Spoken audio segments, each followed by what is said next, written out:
I don't really want to go to that party, but I feel obligated. Leaving very small lives and letting their limiting beliefs really control the way that they live and behave. The first myth that people who have imposter syndrome believe is that it's a personal flaw and it's just them. Nobody else, because nobody else seems to have it, it's just them. And for that reason, they keep it a secret.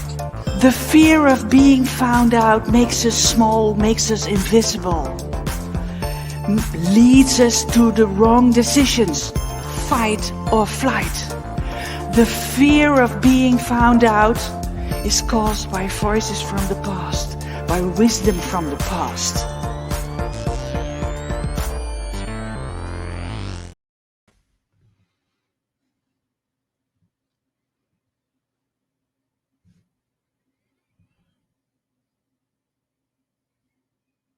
Today is the 9th of June, and we have an amazing speaker with us for the Impostor Syndrome Summit.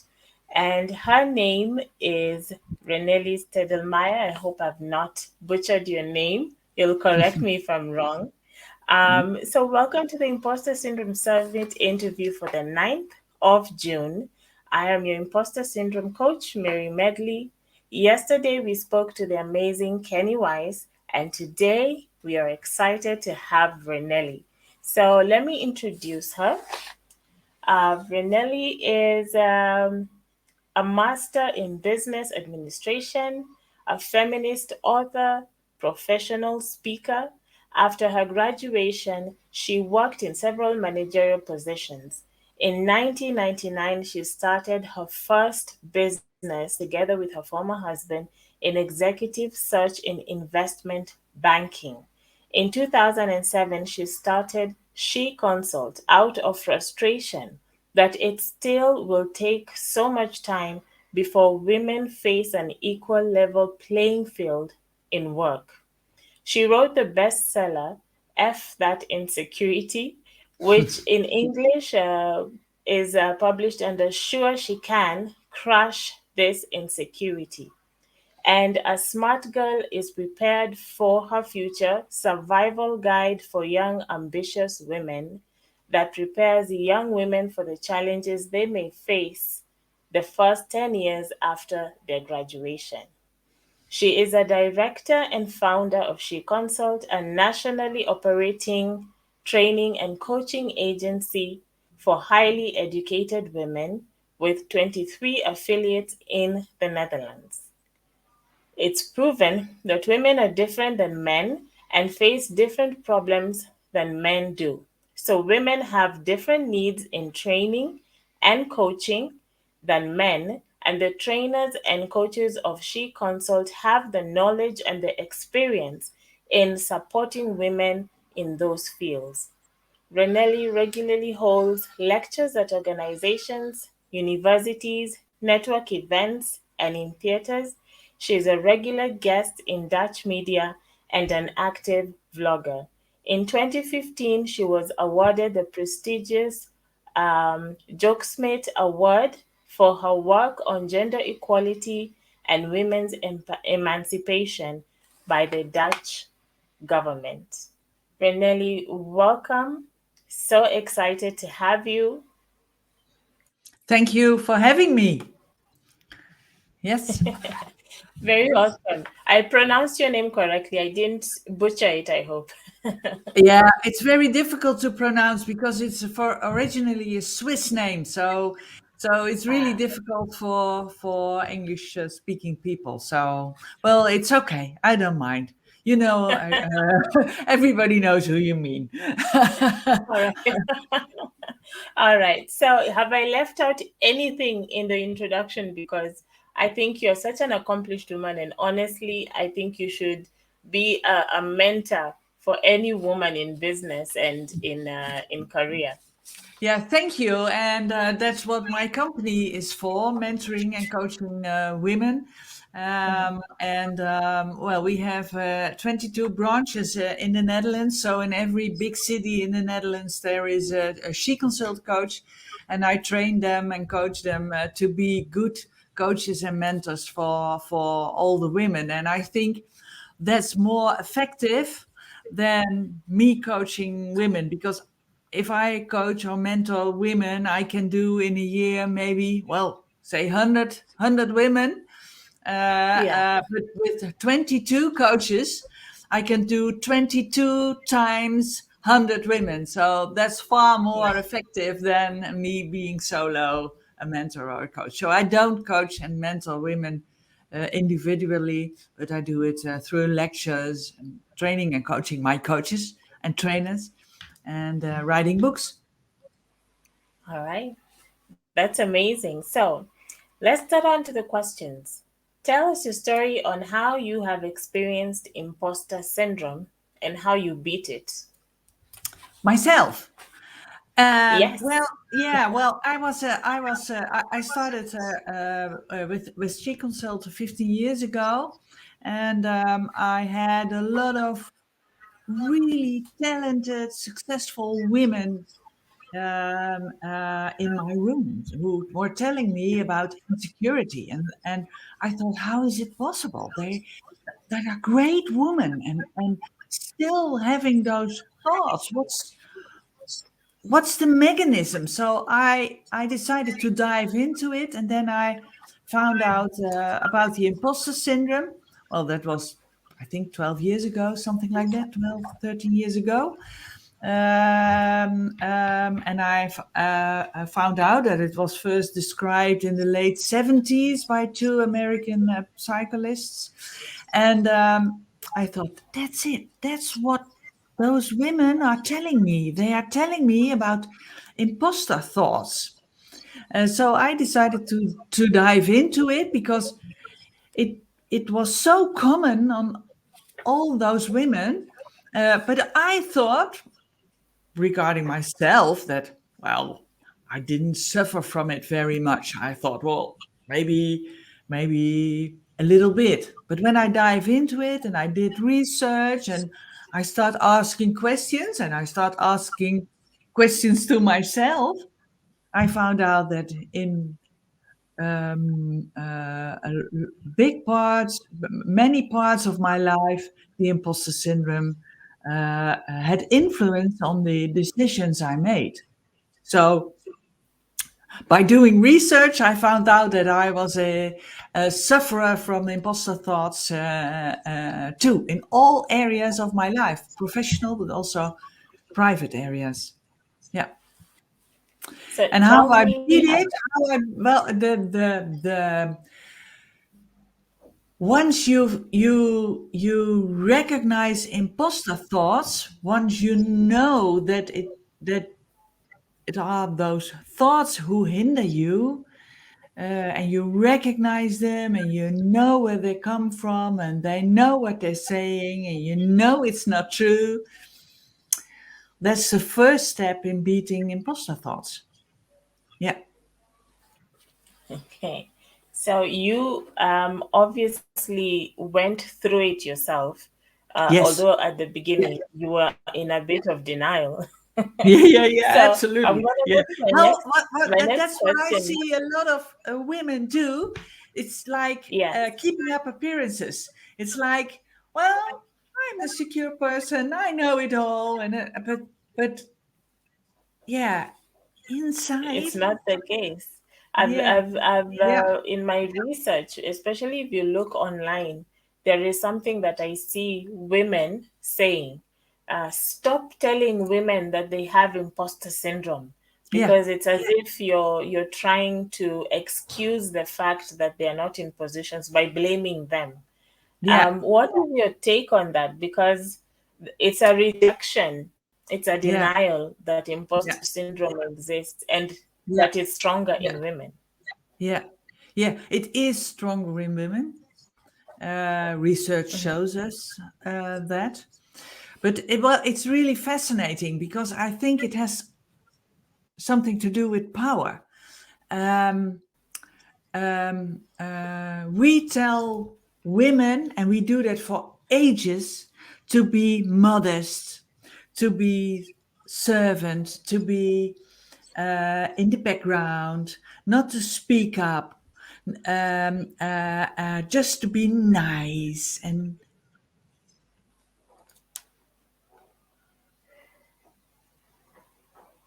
We seem to have lost Vreneli shortly.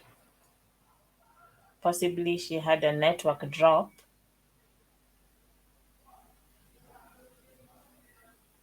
wrong. Yeah, there we are again. Sorry, I think maybe your network dropped. Yeah. Okay, no problem. I start again. Well, Yeah. the imposter syndrome, a lot of women suffer from the imposter syndrome. 70-80% of the women suffer from it. That's what research shows. And I think that's true. But I think it's also true that it's a matter of power.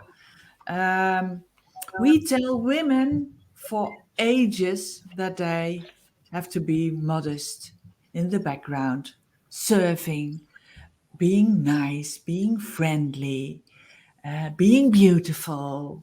That's the message we give women for centuries. We do that.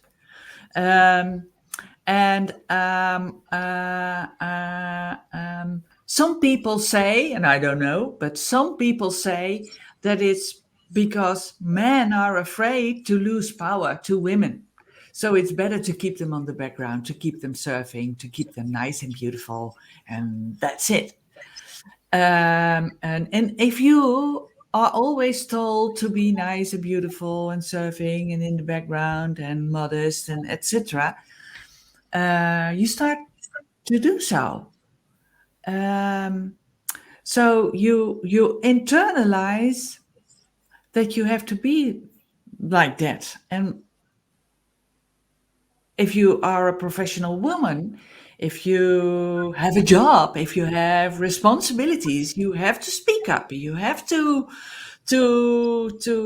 step into the limelight. You have to be secure and self-confident, and that's in a contradiction with what you are taught as a girl, as a woman. So that's difficult. And so, and I the imposter syndrome, the imposter thoughts, the fear of being found out, the fear of not being good enough, it pops up. Those thoughts pop up when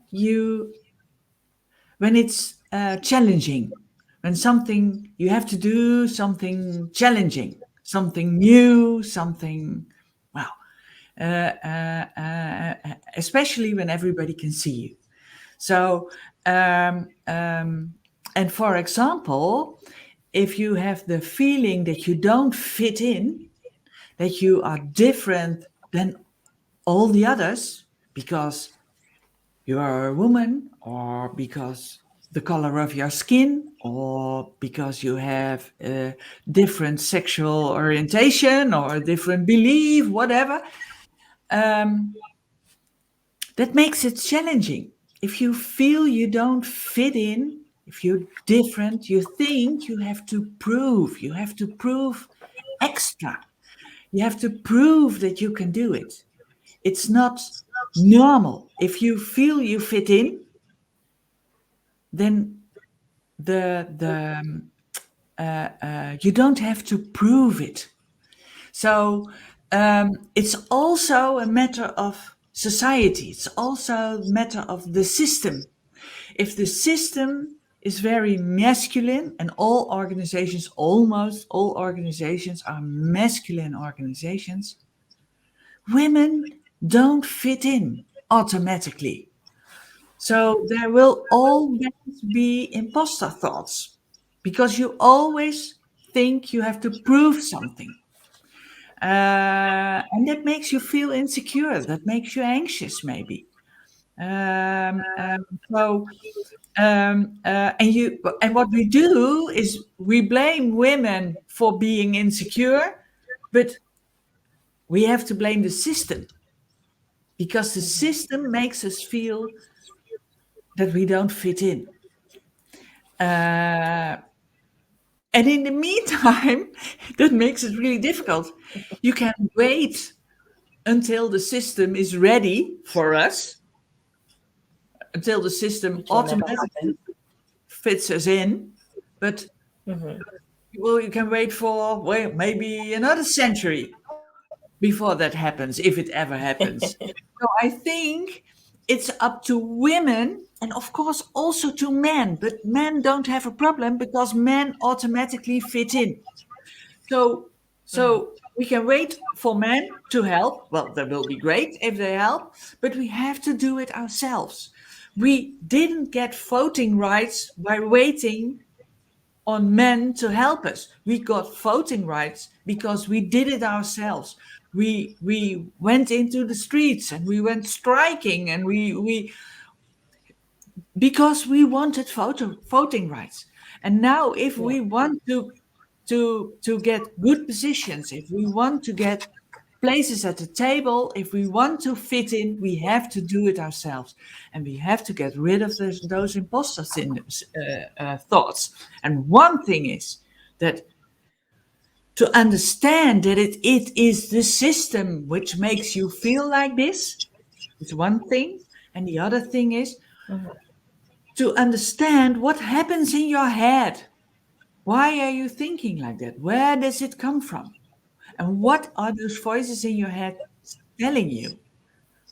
And to get rid of those voices is a bit difficult, but you can learn yourself not to listen to them. Okay. What is the role of hormones in this entire conversation with women? The role of hormones is that's also one of the reasons why women suffer more from imposter thoughts than men. In the Netherlands, we have a professor who wrote a book about the woman's brain, and she says that the brains of women differ from the brains of men. And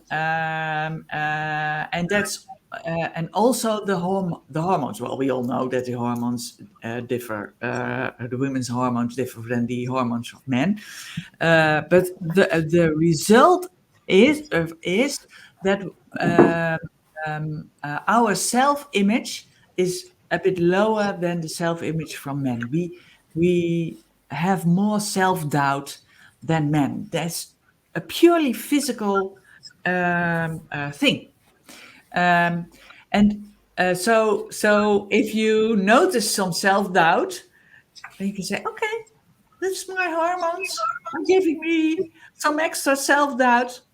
It's not necessary. So if you understand what's happening in your body, in your brain, it's easier to overcome it. But the role of hormones in a different brain is certainly causing extra imposter thoughts. Yes. All right. In your TEDx talk, you discuss the concept of fight or flight. Tell us more about this in the context of imposter. Yeah. Well, if you have those thoughts, if you doubt yourself, if you ask yourself, am I good enough? Those thoughts cause stress. And the reaction of stress on stress is the fight or flight reaction. And the fight reaction is working 24/7, setting the bar very high. It's perfectionism, because a mistake, a fault, is a drama, because that's the proof that you're not good enough. So you don't want to make any mistakes. Everything has to be perfect. So that's hard work, very hard work. And it's dangerous because when you work too hard and you feel too insecure and you feel that you every time again you have to prove yourself, you have to do it again, you don't fit in, you feel you don't fit in. So that causes stress, and that's also why women suffer from burnout twice as much as men. So the fight reaction on imposter thoughts causes burnout. So that's fight. And the flight reaction is just not to do it. Just say, oh no, I can't do it. No, I don't. I don't want to give that presentation. No, I don't want to get that position. No, let somebody else do it. It's making yourself invisible, not to take the challenge, not to do it, and that's not good for your career. Because when you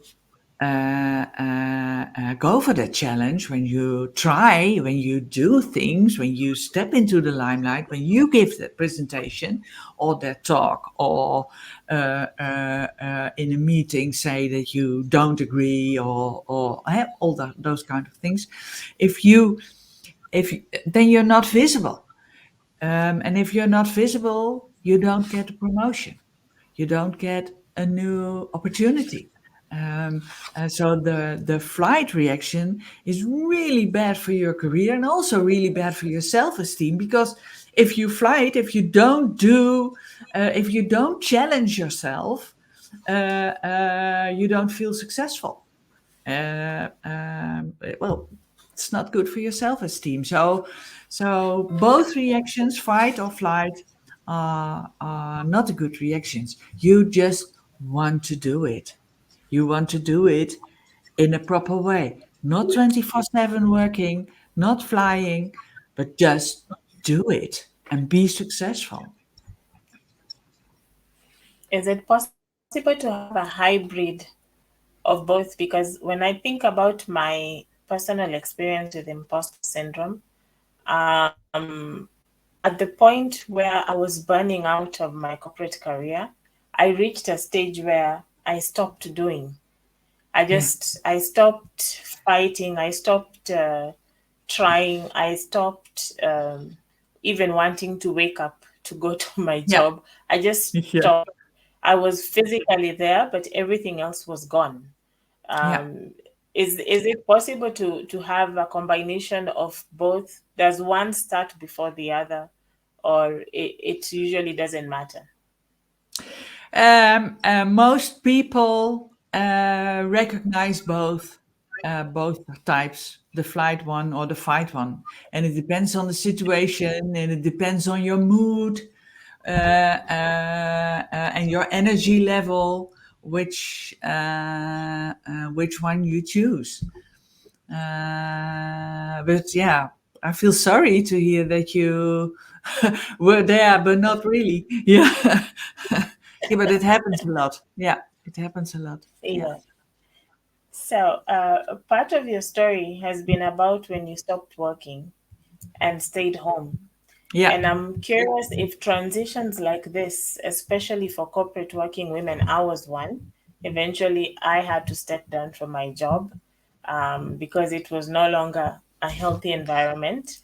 Is this a trigger for imposter syndrome, or is this a consequence for imposter syndrome? What was that experience like for you? Well, I think it has to do with expectations, because I was a mother, and in the Netherlands, and I think it's also the case in a lot of other countries. You're a bad mother if you work a lot. If you work full time in the Netherlands, you are seen as a bad mother. So if you choose to work full time and go for that career goal, then you have to be successful. Because if you are not successful, if you don't achieve your career goal, then you are a failure in your professional life, and you're also a bad mother. So double failure.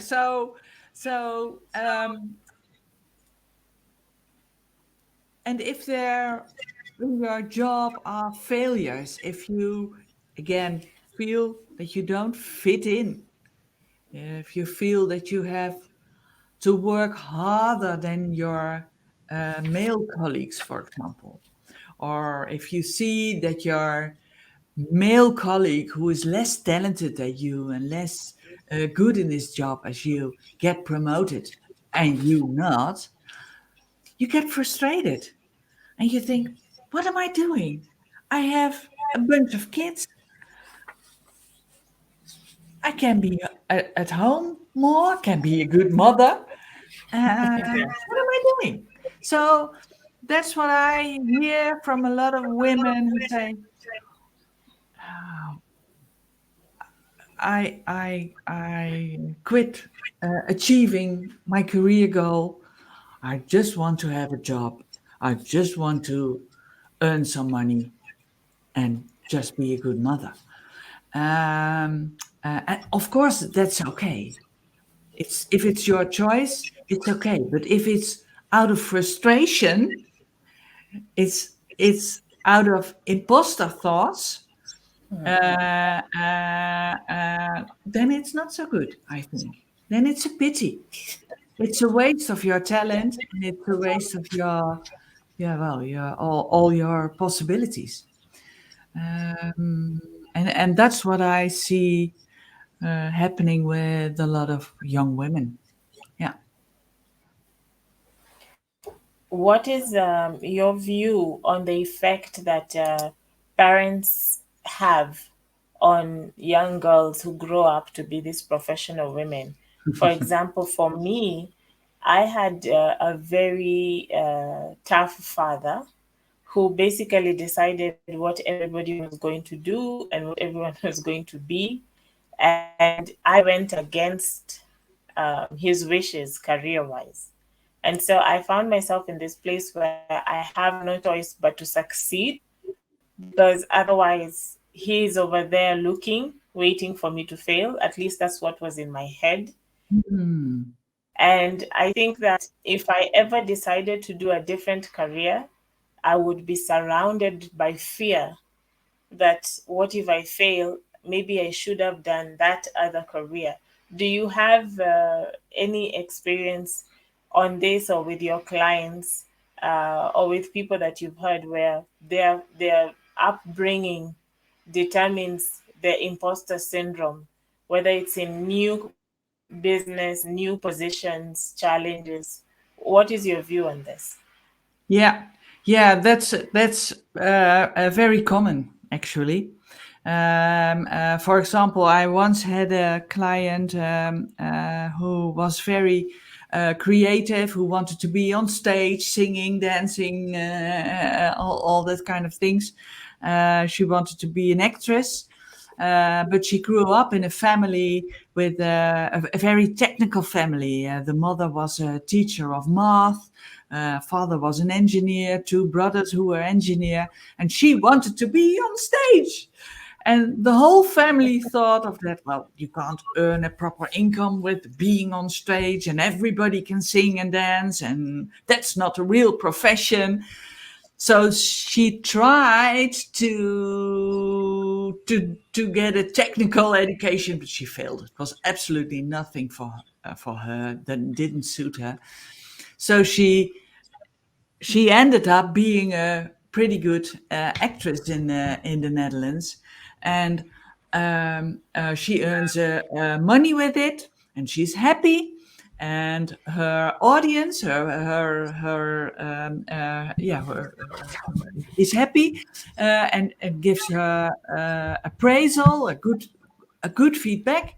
But every time when she reads in the newspaper that her last performance was excellent or very good, she hears the voice of her mother in her head saying, well, an actress, everybody can be an actress, everybody can sing and dance. That's not a real profession. And that really makes her doubting herself. But which one is true? What the newspaper writes or what her mother is saying? And that causes confusion in her head. And that makes her think that her mother is right and that the newspaper, well, may be not right, that she maybe is a cheater. Yeah. So that's really, really confusing. And she has to learn that her mother is not right, and that the newspapers is right, and that the audience is right, and that her teachers and her colleagues and all those people are right. But she's so used to listen to her mother's voice that it's really difficult for her. So this is a question of power, isn't it? Because obviously her mother has some power over her Yeah, in yeah, it's comparison to power. the Yeah, yeah, yes. it's really it's power, but it's also understanding the mechanism of having those voices in your head. And what happens is that the voice of your mother, in this case, the voice of her mother, causes fear because it says something: you're not good enough, you will fail, you will end up homeless under a bridge and with no income and no friends, and everybody hates you. That's what the voice of her mother triggers Mm, the thought. Eh? yeah. And if there is some fear, your amygdala, this is the oldest part of your brain, the amygdala will be activated. And the amygdala, well, kidnaps your thinking. So the amygdala overrides all the other thoughts, and you go into the fight or flight reaction. That's what happened in a split second in your head. Your amygdala is kidnapped. And if you recognize, oh, this is the voice of my mother, she's going to kidnap my amygdala. I don't want to let it happen. Mhm. I don't want to be kidnapped by my amygdala. I don't listen to the voice of my mother because it's not right. It's wrong. What she's saying is maybe an old truth, but at this time of my life, it's not true. I want to listen to other voices. I want to listen to my colleagues. I want to listen to my audience. I want to listen to what the newspaper is writing because that's right. Yeah, And if that's you true. understand that it's only about thoughts, it's just about thoughts. And what the case also, in the case of that actress that was one of my clients, was that she didn't, well, she was grown up in a very technical family. And all her colleagues were born in families where the father was an actor or the grandfather or doing something in music business or whatever. So she had the idea, I come from a totally different background. I don't fit in. Yeah. So that also triggers the imposter thoughts. Yeah, So you mostly coach women, I but only what coach women. you only coach women. What are the differences that you believe women need in terms of coaching? What are the needs women need in terms of coaching compared to men, in your opinion and experience? Well, I think women need a deep understanding from how the system works and how the brain works, especially the female brain.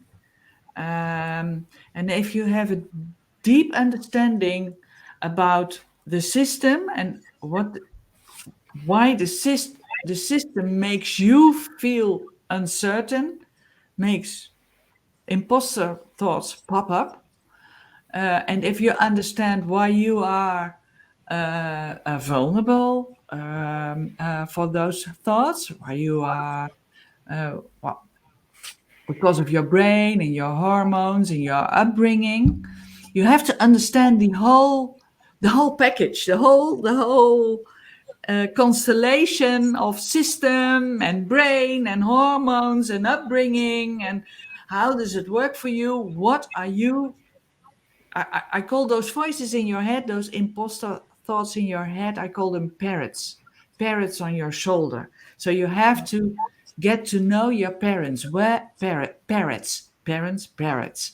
You have to get to know your parents and understand where they come from and what are they saying, and understand that it's not true, and that it's only thoughts. It's not the truth.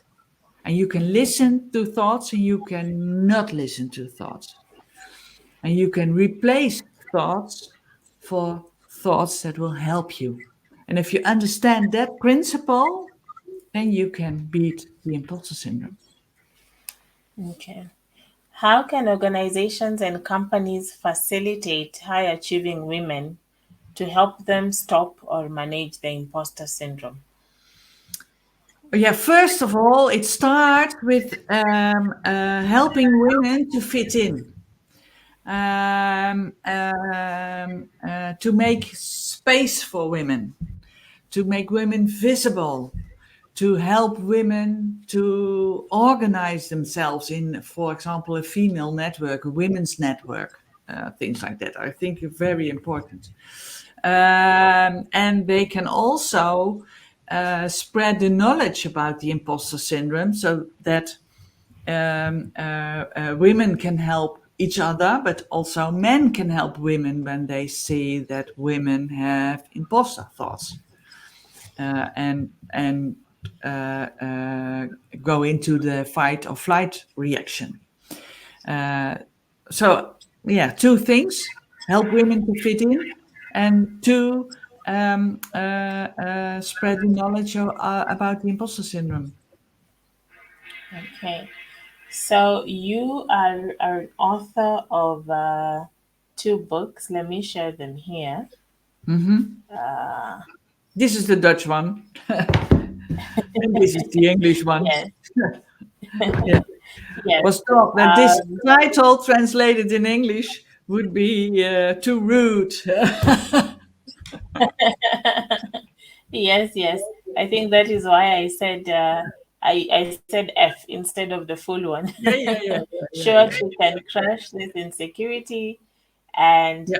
this one which is in Dutch, Yeah, it's which is only in Dutch available. Yes, for young girls, young women. So it's for millennial women and yes. the So Generation Z. uh,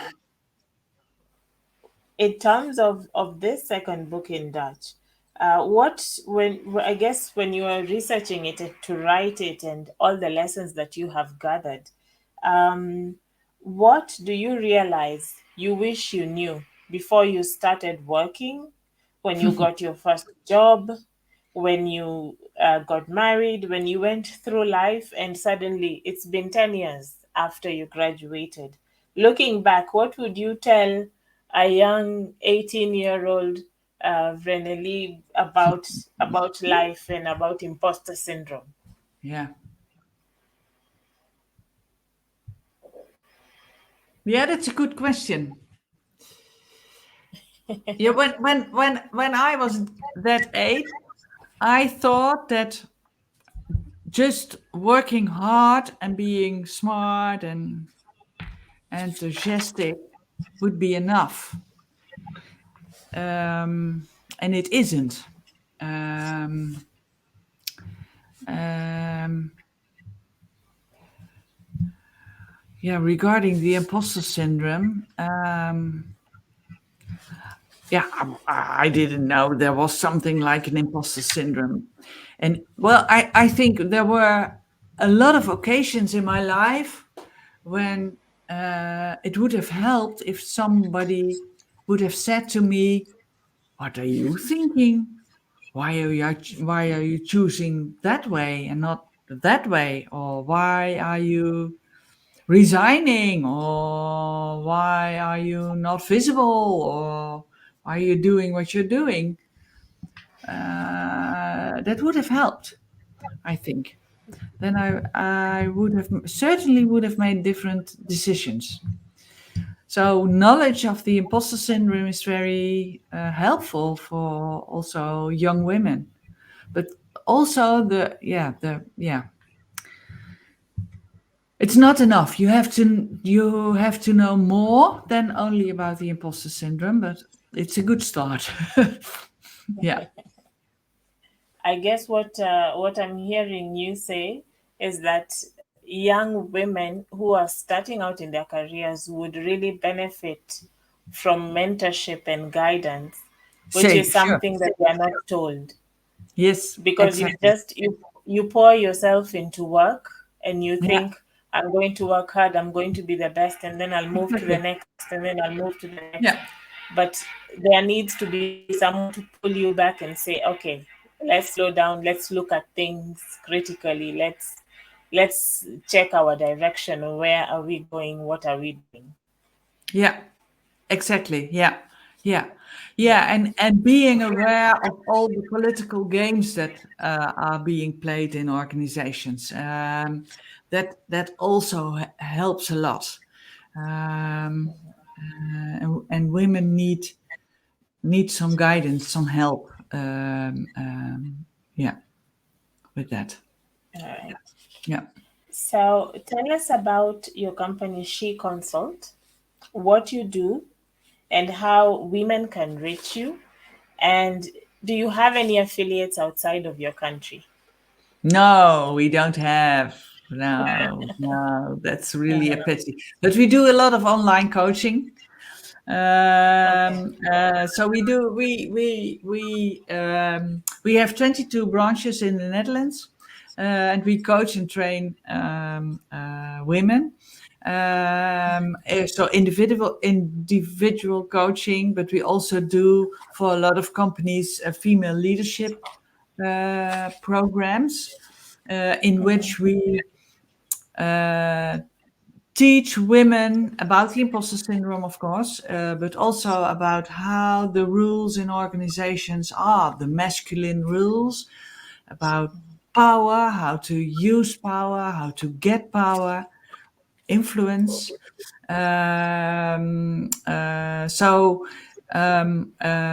It's about ambition. It's about how to behave strategically. So um, um, and well, the thing is, the system. There she comes again with her system, but well, I think it's a really important thing because the system is wrong. The system is excluding women. And it's not on purpose. I'm sure it's not on purpose, but it is just the way it is. It's because men have the power.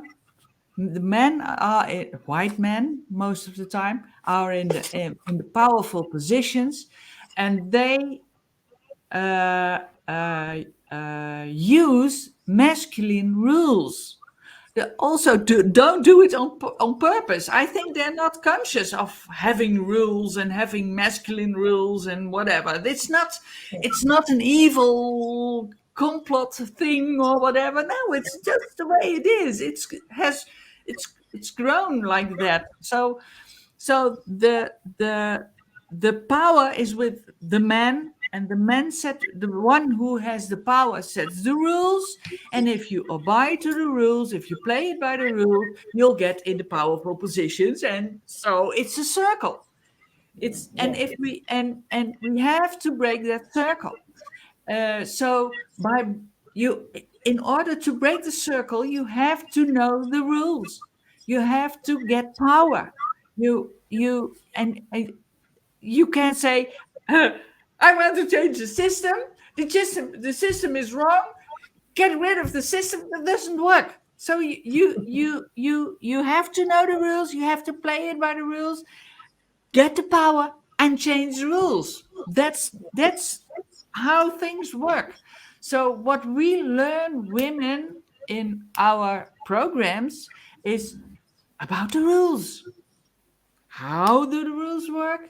How can you play it by the rules and still being authentic? I don't think you have to become male or to behave male. I think you can use the rules and still be a woman, still be a nice woman too. Yeah. So know how the rules are, know how to play with the rules, and how to gain power. That's really important, and that's what we learn women in our programs. And sometimes men really find it difficult because it means that they lose power. Nobody wants to lose power. No, I understand that. But that's Yeah. if you want equality or equity, then men have to give in some power. Men have to, and women have to gain power. That's what it's all about. And men find it difficult. So Yeah. I understand. Yeah, I understand. But that's the way Yeah. it is. Yeah. Yeah. It reminds me of there is we call them here SACCOs, which is basically a cooperative, one of the biggest cooperatives in Kenya, and it has more women members Wow. than men, but the leadership, the board of directors were all men. Yeah. Then the next level, there were one or two women. And so they were having a national conference. This is very recent. And, the board usually sits at the front, and then the members sit um, facing them. Yeah. And one woman was so incensed. She came all the way from the back, and I think there were maybe 2,000 people. And she came all the way from the back saying, "Stop, stop, stop, stop, stop, stop." And she ran down, she got on stage, and she grabbed the microphone. And she Wow. said, "There are more women members and not a single one sitting here." And she started to tell the men, "Get up, get up, get out, go and sit." And it made national news. Mostly they were outraged by her outrage, not by what she was saying, which is, how is it possible that all this, I don't know, 10 people are men, and most of the members are women, and there are women leaders in the directorship, but they don't sit at the high table. And she chased away some 2, 3 men and went and got women and sat them there. Good. And it Oh, was that's a the beautiful funniest thing story. to watch. Yeah. Beautiful Yeah, yeah, story. Yeah, yeah, yeah, it yeah. was Yeah, amazing. yeah, yeah. Yeah. But the chairman said, "It's true." He said, "I have pinched my ear. I have heard. You are right. There should have been at least one woman At least, sitting at here. least. It, Yeah, it should not have been all men." yeah, yeah, Yeah. yeah. So I understand what you're talking about the system. Don't feel Yeah, like it's too much. You're actually right. yeah, yeah, yeah. We have a question from yesterday's guest, who is Mr. Kenny Weiss. And his question is, what is your best tip to help a person start to overcome their imposter syndrome? The best tip. Your best tip, Yeah. yes. Well, my best tip is get to know your parrots. Get to know where your parrots come from, what they say, why they are on your shoulder, what is challenging about the situation where you are in, because the parrot is not there for nothing, is there with a reason. There's something challenging. So, what makes it challenging? And that's often the system. So, what is he saying? Where does he come from? Get to know him and know that he's lying. That's my best tip. Get to know your parrots. I think that's an amazing tip. Um, our speaker tomorrow is Lauren Valbert. I'm going to share just her image here. She is a trainer, and she is also an author of the book Impostor: Dismantle the Stories You Tell Yourself and Overcome Imposter Syndrome. So, what question would you like to ask her? Yes, what I like to ask Lauren is the system makes people are vulnerable for the imposter syndrome, for those imposter thoughts, the fact that they don't fit in. So how can we help people who feel that they don't fit in?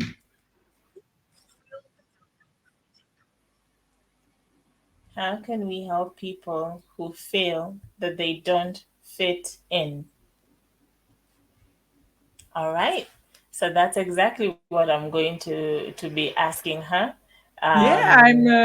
Thank you so much. Yeah, it was a pleasure, Maria. Thank you. Thank you so much, Vreneli.